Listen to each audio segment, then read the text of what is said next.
Braadkyaas Jamiekan now give the news in the Jamaican language.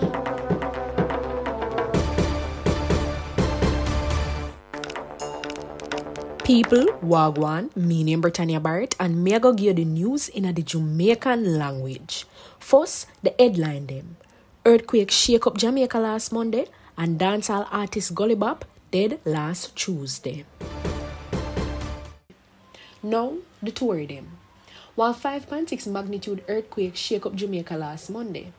Them also feel the earthquake in Haiti and Cuba, but the main point where it lick about 11 kilometers from Port Antonio in Portland.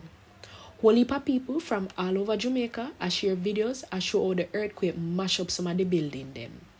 Most places in the country did have a lockdown as can to earthquake drill. Next story. Dancehall artist Gully Bop dead last Tuesday. Him pastor Chris Tate say him dead up at Kingston Public Hospital. Gully Bop, who for real name are Robert Lee Malcolm, did sick with him kidney and did in a hospital for the last 3 months. One of Jamaica top sprint hurdler test for one banned substance and it come back positive. This means say he might can't go do the sport ever again. Them find the substance in the first sample where them test and so them send go and do another test. The drugs what them find are one drugs that make your bone fat quick.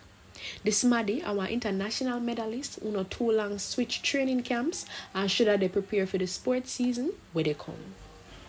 Last story. Them charge People's National Party PNP councillor candidate for St. Elizabeth Ocean Gale with assault. Them say Gale licked down his pregnant girlfriend during one cas. The incident galang past Saturday and them reported to the Lacovia police past Sunday. Them charge him but then him get bail. Gale also teach at Magati High School in St. Elizabeth. The charge I'm going to take up might affect his position in the PNP. Where there, PNP did have to take off another councillor, Tyrone Guthrie, because some of the claims say him hold on one 16-year-old girl picnic and rape her. Me name Britannia Barrett and that's the news in the Jamaican language. Braadkyaas Jamiekan just give the news in the Jamaican language.